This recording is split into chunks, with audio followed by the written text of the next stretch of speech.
Bastien, aujourd'hui tu nous présentes une Porsche 911, donc type 997. C'est ça. Donc qui est de quelle année pour commencer? 2008. C'est vrai qu'on n'a pas fait les présentations, donc aujourd'hui on est aussi avec Guigui qui, est donc, qui a sa chaîne donc Track Addict et qui roule en Porsche 991 GT3 RS. Ça, tout à fait, Alex. Donc je me suis dit que ça pouvait être intéressant que tu viennes avec nous pour apporter peut-être ton expérience et quelques petites anecdotes, toutes ces choses. Donc une 2008, modèle un petit peu spécifique de la gamme puisque c'est la GT2, donc celle qui trône au sommet de la gamme Porsche. La GT2 en fait c'est une GT3 RS en termes de base, châssis et autres, sur laquelle ils ont mis moteur turbo avec un petit peu plus de watts que la turbo forcément.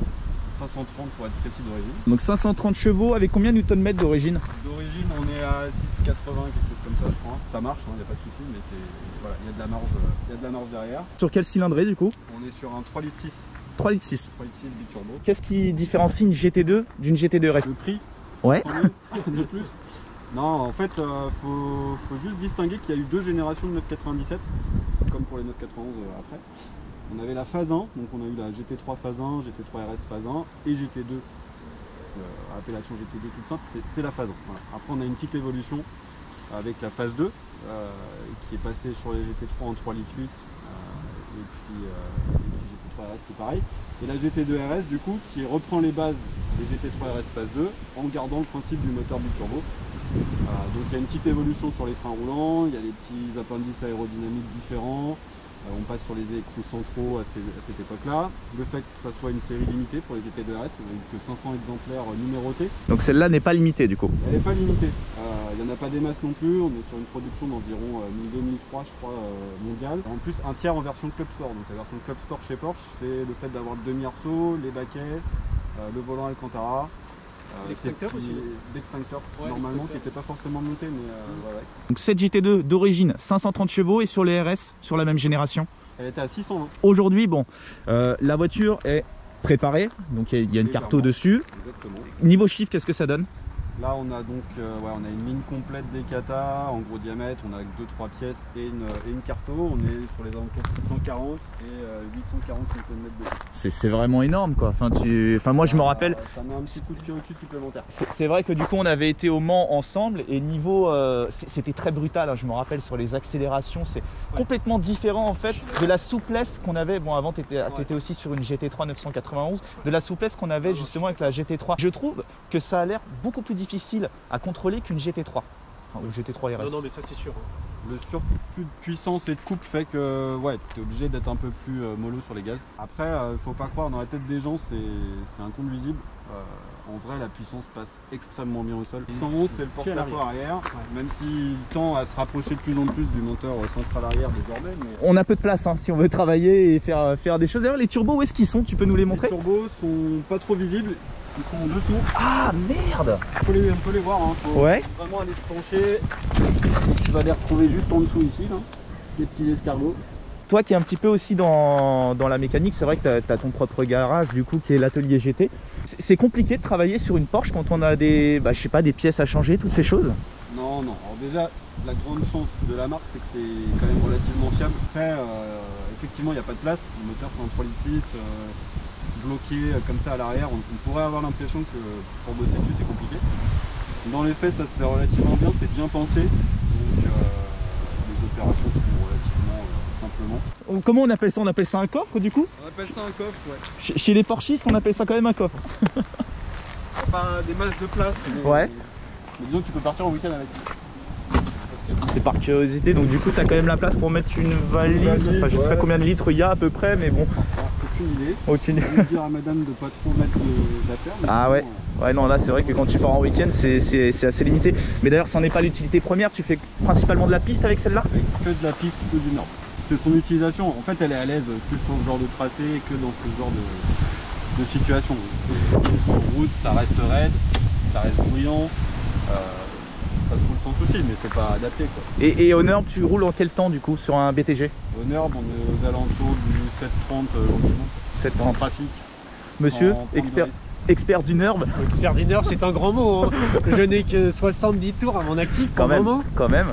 Mais non, j'ai pas roulé avec du GT2 ou GT3. Enfin, GT3 RS, j'ai déjà fait quelques tours. Ouais. Mais bon, c'était plus une découverte du circuit avec cette voiture-là. Donc je n'ai pas réalisé forcément de chrono.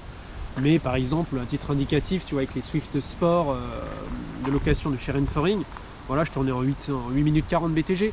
Donc ce qui est pas mal pour la petite saucisse entre guillemets. Ouais, c'est vrai. Du coup, elle est quand même rabaissée, c'est des combinés que tu as mis? Le châssis d'origine. Donc d'origine, en fait, c'est un peu des combinés. Tu peux régler ta hauteur de caisse. J'imagine que tu l'as baissé quand même un petit peu. Ouais, elle a les pièces d'origine. Par contre, elle est plus basse. Elle a eu ce qu'on appelle un poids par roue, c'est-à-dire qu'on règle sur des balances le poids aux roues de façon à avoir la caisse la plus équilibrée possible. Tu mets une balance sous chaque roue et tu vas aller faire en sorte que tes deux roues avant aient quasiment le même poids à quelques kilos près. Pareil pour l'arrière, de façon à ce que le moins de déséquilibre possible après, sur des phases de freinage. Donc ça améliore en fait ta stabilité. Exactement. Pour parler freinage, parce que bon, le freinage Porsche est d'origine excellent, quelle config tu as? Alors d'origine elle sort en céramique, ce qui est très joli, ce qui est censé être indestructible, ce qui dans les faits ne l'est pas, et en usage piste en fait ça devient un peu compliqué. Si tu casses un disque c'est 5000 €, les jeux de plaquettes sont plus chers. Donc voilà, la majeure partie de ceux qui font de la piste, ils virent les céramiques, ils passent en acier. Donc là on est sur des disques acier type Brembo, type 3 à l'avant, c'est pour ça qu'ils sont rainurés. T'es en quel diamètre? On est en 380. Et même à l'arrière c'est costaud aussi hein? Ouais, en fait comme tu as du poids sur la voiture à l'arrière, tu peux te permettre de mettre beaucoup de freinage aussi sur l'arrière. À l'avant, combien de pistons au niveau du freinage? 6 pistons et arrière et 4 arrière. Et 4 arrière, ah ouais quand même. Au niveau des jantes, du coup c'est pas les jantes d'origine? Non, là elle est encore en config piste, donc elle a les OZ, qui sont des jantes alu forgées, un peu plus légères, qui sont surtout moins chères si tu les abîmes, qui lui vont pas si mal, qui ne rien. Ouais, pour parler rapidement des modifications esthétiques, c'est d'origine le Porsche jaune? Non, ça c'est la petite modif, c'est sorti il y a pas longtemps avec les 991R. La petite bande noire mat avec l'écriture qui rappelle les étriers, bon c'était histoire de lui remettre un petit peu de... C'est sympa, d'origine il est rouge non? Il n'y a rien. Il n'y a rien? 97, parce que j'avais vu des photos où tu l'avais en rouge avant, je me suis dit, bah, à mon avis c'était avant en rouge d'origine et il l'a modifié en jaune. En rouge, c'était l'écriture de la génération d'avant, 996 GT2, qui pouvait avoir des bandes GT2 comme ça, j'avais fait ça pour faire une petite touche. Ouais, non mais c'est sympa. Puis, au bout de 4 ans on a fait modif, on est passé sur quelque chose de plus moderne qui vient de ressortir en tout cas avec la 991R. Puis du coup qui se font bien avec ça la remet un petit peu au goût du jour en quelque sorte. Ton capot est en carbone ou c'est simplement un covering ou... Alors non, c'est un covering. Ok. La GT2 RS a eu le droit à un vrai capot carbone. Mais la GT2... Sur cette même génération? Ouais, ok. 97. Ouais. Par contre, non, la GT2 normale, elle a son capot. Non. T'as passé les faits en jaune, ça donne un style un petit peu rétro, moi j'aime bien. Ouais, c'était pour faire un peu comme les RSR qui roulent au Mans. Ouais, c'est ça. Ah ouais, exact. On en a pas mal avec les feux jaunes. Alors après, c'est un film qui est pas terrible d'ailleurs. Il y a des gens qui font du covering et qui nous trouvent du film d'ailleurs. Parce que ça a l'air compliqué de trouver du bon film pour les feux. Ouais. Donc je suis preneur. Ok, bah si vous avez les adresses, n'hésitez pas à les partager. On retrouve du coup aussi, c'est des véritables prises d'air. Hein. Ouais, tout à fait. Ah, ça l'élargit quand même pas mal. Hein. Pas des prises d'air pour le moteur en tant que tel. C'est des prises d'air pour les échangeurs de turbo qui sont dans les ailes à ce niveau-là. Ah, les échangeurs sont ici. Exactement. Pour passer au niveau de l'intérieur, j'aime beaucoup le volant, c'est de l'Alcantara. Ouais, c'est d'Alcantara, ça va avec la finition Club Sport de la voiture. Ouais. Très joli. On retrouve du coup les compteurs qui sont gradués jusqu'à 350, c'est énorme. Hein. Ouais. C'est assez impressionnant. Faire remarquer que quand tu t'assois que t'es pas dans la 997 Carrera normale. Ouais. Et les sièges du coup c'est de l'origine? Ouais. Ah ouais. C'est des baquets carbone rabattables, donc différents des GT3 RS pour le coup. Ouais. C'est des GT3 RS, c'était pas rabattable, mais voilà, ça reste confortable. Et puis pareil, du coup, tu as les harnais d'origine aussi. Harnais d'origine. Ah ouais, non, en fait la voiture est vraiment configurée pour le circuit. Ouais, tu sors de la concession, tu peux aller sur piste direct. Ouais, direct. Ok, pareil. Le soufflet est en Alcantara? Ouais, ça va avec. C'est super, moi j'adore. Pour mode frein à main aussi, ouais. Des petits détails. Moi j'aime beaucoup l'Alcantara, même au niveau des portes et tout, c'est plutôt bien fini je trouve. Hein. C'est bien fini, ça vieillit pas mal. Bah ouais, parce que la voiture est de 2008 et a donc 12 ans aujourd'hui, et puis l'intérieur est nickel quoi. La signature, c'est quand tu t'assois derrière le volant et que tu vois les 5 cadrans devant toi. C'est ça. Ouais. Le design a beau avoir très légèrement évolué depuis les années 70, voilà, tu les as tes 5 compteurs. Comme ça, avec le contour en plein central, parce que c'est dédié au sport, donc La vitesse, j'ai envie de dire, il fallait pas la regarder, il fallait regarder que le contour. Le démarrage se fait ici, Ouais. à la clé, du côté gauche et non pas du côté droit. Donc la petite anecdote, vous la connaissez? Ouais, c'était pour les départs Au Mans. type Le Mans. Oui, Voilà. exactement. Donc, Ouais. pour traverser la ligne droite et du coup pour démarrer plus vite. Ouais, il le mettait à gauche. du côté gauche. Je trouve que le volant n'a pas trop vieilli. Il est encore. Il est simple en même temps. Ouais, ouais. Simple et fin, donc du coup il vieillit pas mal. Ouais. Et puis d'ailleurs, si tu regardes, il n'y a aucun bouton sur les volants. Ah ouais. À comparer par exemple avec les autres voitures. Et pourquoi? Tu connais l'explication? Je sais pas, mais c'est plus le côté piste Ouais, encore. c'est quoi. ça. Même ces sièges-là, ben, tu les retrouves aussi sur la génération de 991 phase 1. Là où par contre on voit que la voiture est un petit peu vieillie, c'est au niveau de la console centrale avec. Et tout, c'est pas terrible. Tu nous la démarres, Bastien, pour entendre le bruit?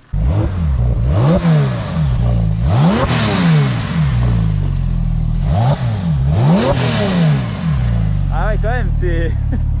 Ah, c'est agressif quand même. Ouais, après les turbos ça coupe toujours un peu le bruit, donc tu aurais la même ligne sur une Atmo, ça serait 10 fois pire.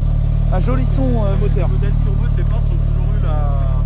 On a toujours dit ça fait pas un joli bruit, c'est pas très fort, pas très présent. Là avec cette ligne là, c'est vrai que c'est voilà, Ouais. quelque chose qui est très correct en termes de son. D'accord, et par rapport à l'origine, ça fait vraiment beaucoup plus de bruit depuis que tu as la ligne. Ouais, non, ça c'est le jour et la nuit. Ouais, jour et la nuit. Mais d'origine, il est quand même correct, ça va? Ouais, c'est un joli bruit, mais c'est très feutré en fait. T'entends vraiment le sifflement des turbos, c'est feutré, plus rocailleux, ça a moins tendance à chanter que sur cette ligne là. D'accord, Et ok. même là, grâce à la ligne, là, tout à l'heure, il m'a emmené un petit coup Bastou à faire un tour. On n'a pas trop la sensation, tu sais, du bruit du souffle. Ouais. On entend quand même l'échappement. Et c'est ça qui est sympa avec cette ligne. Ouais. Et donc cette Porsche GT2, du coup, il la propose également en boîte auto ou pas? Non, il y avait sur ces générations là, pas de boîte auto ni pour les GT2, ni pour les GT3, ni les GT3 RS. C'était la voiture du pilote, donc boîte méca. Ouais. Ancienne pour faire plaisir à tous les puristes. Chose qu'ils ont un petit peu changé la génération suivante, hein, la 991 elle est passée en PDK avec les palettes. Ouais. Du coup gros gap de puissance parce que la boîte en H c'est sympa, mais t'as forcément un peu de perte quand ça soit sur les rétrogradages ou les passages de rapport. C'est sûr qu'il n'y a pas match avec la main. La main t'es forcément plus long sur votre voiture. Ouais, mais c'est le plus sympa. Enfin, moi je trouve que la boîte mécanique, quand tu es sur circuit, tu ressens plus la voiture, tu as des meilleures sensations. Et je sais pas, je me sens presque plus libre quand je suis avec. J'ai l'impression de vraiment mieux contrôler ma voiture avec une boîte mécanique qu'avec une boîte du coup automatique séquentielle.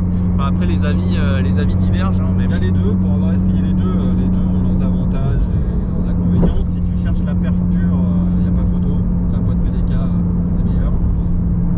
Après, c'est sûr que pour tous ceux qui aiment bien passer leur rapport, faire du talon de pointe et haute au rétrogazage, bah ouais, la boîte en H, j'ai remarqué que tu fais des talons pointe. ouais, sur piste. Ouais, ouais, ouais.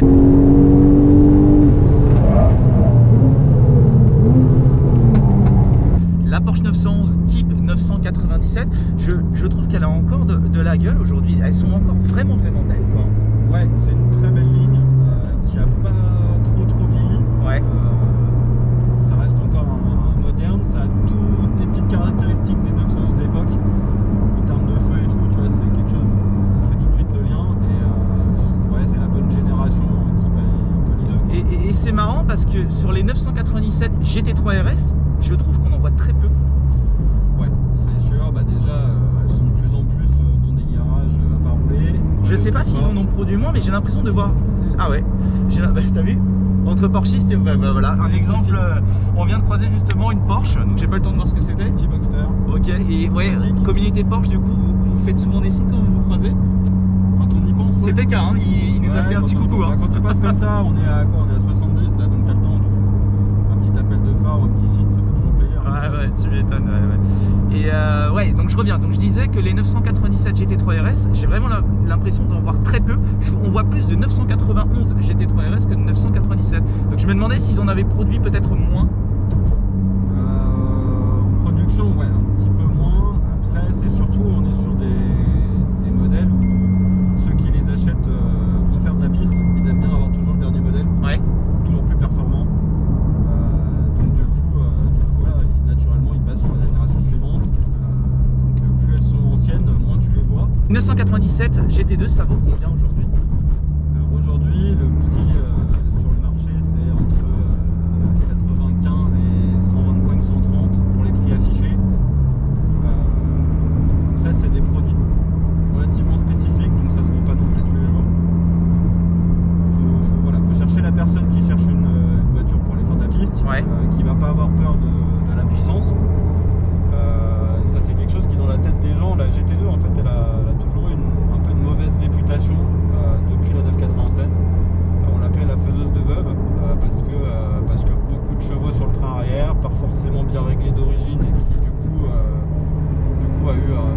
crash à sa sortie.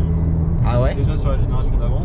Les essayeurs de l'époque la trouvaient pointue, pas forcément facile. C'est dommage parce qu'en fait, une fois légèrement réglé, c'est un scalpel tout comme une GT3. Et pour parler puissance, donc les dernières GT2 RS sont sur les 991. Ouais. On a plus de puissance, on a 700 chevaux, c'est ça? C'est ça. 700 chevaux, ouais. Et pareil, ça a été produit. Et la boîte PDK, bah oui, une nouveauté du coup sur les GT2 qui était que du coup en boîte manuelle, et c'est une édition limitée. Alors elle n'est pas numérotée, mais après en termes de production, oui, il n'y en a pas non plus, on n'a pas eu 3000 non plus. À la différence de la GT2 RS 997 qui elle avait même une petite plaque dans l'habitacle numérotée avec par exemple 10 sur 500. Voilà, elles sont pas limitées en nombre, mais comme elles ont été limitées dans la durée de production, fatalement on reste sur des faibles nombres de production. D'accord. Et sur les 991, ils ont fait une GT2, parce qu'on sait qu'il y a la RS, mais ils ont fait une GT2. Non, il n'y a pas eu d'appellation GT2 simple. D'accord. T'as plus le choix, c'est GT2 RS maintenant. Voilà, c'est passé directement sur GT2 RS avec une petite différence, c'est qu'ils ont fait pareil le pack comme le GT3 RS de Guilly. Un pack encore plus orienté piste, mais c'était la seule diff. L'appellation, c'est GT2 RS sur les 991. Qu'est-ce qui a fait que tu aies acheté une GT2 et pas une GT3 par exemple? C'était le côté un peu différent. Avant, j'avais la chance de rouler avec une GT3 RS, mais 996, ok, génération d'avant. L'Atmo, c'est sympa, c'est très course. Après, ça reste toujours limité en puissance. Même avec beaucoup de modifs, tu n'auras pas un gros cap de puissance. La GT2, c'est une appellation qui est tout aussi mythique pour ceux qui aiment Porsche. ouais. Faut se souvenir que les premières qui ont eu cette appellation-là, c'est la dernière génération des moteurs à air, 993. Il y a eu ce qu'on appelle la 993 GT. C'était un modèle dérivé d'un modèle piste qui justement en fait était le même principe. C'est-à-dire que tu avais le châssis, la caisse d'une RS d'époque, et ils avaient rajouté le moteur turbo des Porsche Turbo de l'époque. Donc si on fait une reprise en deux, ça va passer au sol? Ouais, bah là de toute façon c'est une génération qui a des aides, hein. Donc elles sont déconnectées sur piste, là on les a, pas de traction control, donc ouais. Pire si ça grippe pas, ça va couper. Oh la vache, comment ça marche, putain!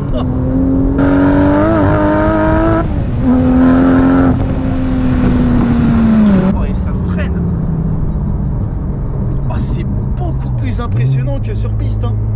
Ouais, sur piste déjà les pneus sont chauds, donc déjà t'as tout qui passe. Ensuite la piste est plus large, t'es dans un environnement adapté, donc c'est sûr que voilà, sur route c'est complètement délirant. Impressionnant! Oh, c'est fou! C'est vrai que sur piste, je me rappelais que ça marchait. Ouais. Mais c'est vrai que comme tu dis, ouais, la piste était large, on avait de la place, c'était pas les mêmes sensations. C'est ça. Là, c'est différent encore. Au moment il faisait déjà plus chaud, hein, donc là on est à 12 degrés, tu vois, pour les turbos c'est bien. Plus il fait frais, plus ça watt. Donc là tu sens que c'est réactif, ça marche. Et d'ailleurs en configuration d'origine, les échangeurs font bien le boulot? Ouais, d'origine c'est déjà bien. Après, ce que quasiment tout possesseur de Porsche Turbo de cette génération-là fait quand ils vont sur piste, ils montent les échangeurs de la GT2 RS qui sont un tout petit peu améliorés en termes de refroidissement, qui encaissent un peu mieux l'usage piste.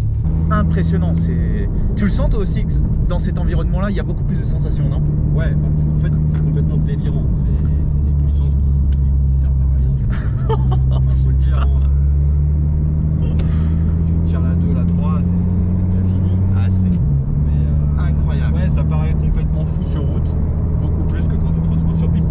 Sur piste, rapidement, la puissance, bon, il n'y a que quand tu regardes le contour et que tu te dis ah ouais, là je roule à telle vitesse. Ouais. Mais la puissance, tu t'y fais vite. Et donc pour en revoir une accélération, parce que c'est vrai que c'est de la folie.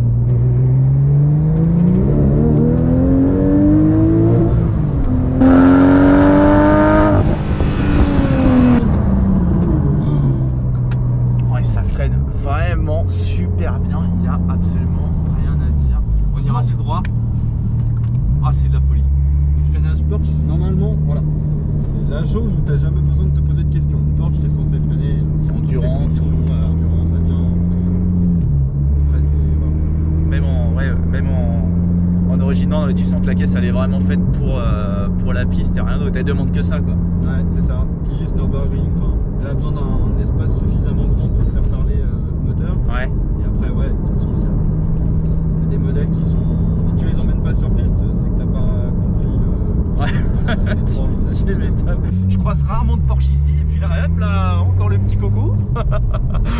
Donc, ouais, je disais les choses que tu aimes le plus et le moins sur cette GT2. Ce que j'aime vraiment, son côté complètement fou en termes de puissance.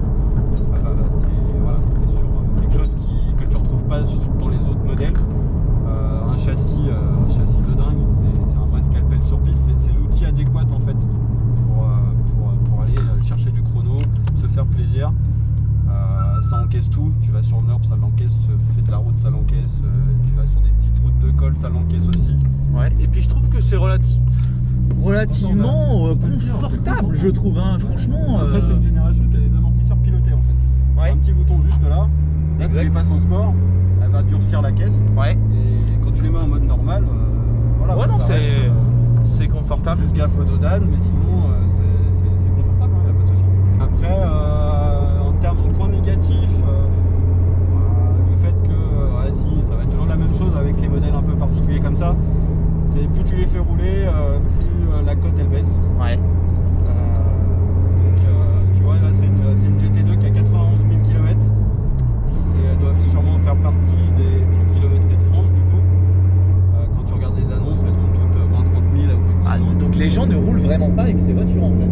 Ouais, elles sont souvent dans soit des collections, soit des parkings. C'est triste quand même. Et parce que tu sais que si tu lui colles des bornes, la cote baisse. La cote baisse, elle sera moins attractive. Après, il faut mettre le curseur où tu as envie. Moi, je vais donner mon avis sur ces voitures. Bon, c'est vrai que j'ai pas l'habitude de présenter des voitures de l'ordre de cette gamme et surtout de cette puissance. Point positif que je mets en avant tout, c'est les sensations qui sont procurées. C'est tout simplement de la folie. On est complètement propulsé au fond du siège et ça pousse ultra méga fort. Pareil, il y a aussi le fait que la voiture, dans une configuration origine, est tout de suite prête à faire de la piste. Ouais. Donc ça, c'est quand même bien. T'as quasiment rien à faire en termes de préparation. Non, tu la sors de la concession et tu peux déjà aller rouler. Après, c'est sûr que le seul truc à faire, c'est mettre du liquide de température, des plaquettes, enlever les céramiques qui sont pas hyper adaptées, on va dire, et puis aller un réglage châssis parce que j'aime bien. Ouais, ça c'est du peaufinement quoi. C'est ça, j'aime bien avoir quelque chose qui va réagir de façon un peu voilà. Les réglages d'origine sont toujours très routiers, très safe. Oui et donc perfectibles. Ouais, donc il y a ça, il y a aussi le fait de la marque. Porsche, voilà, c'est connu et réputé pour l'aspect sportif, course, emblématique. Boxster à la GT2, elles sont toutes prêtes à aller rouler de la piste. C'est ça qui est vraiment incroyable et que j'aime beaucoup d'ailleurs chez Porsche. Non, bah écoute, très satisfait de cet essai, pas déçu de toute façon. Donc bah merci du coup. Avec plaisir. Bastou, et on verra peut-être sur piste ou honneur. Ouais, ou peut-être pour la prochaine présentation parce que tu as aussi une M3 46.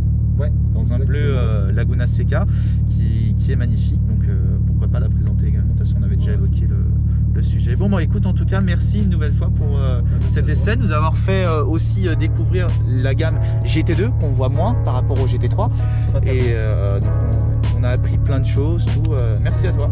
On va la mettre à côté de ses sœurs. Ouais. GT3 à côté de la GT2, c'est le combo parfait quoi. Ouais, c'est ça. Merci Bastou, allez à la prochaine. À la prochaine, salut.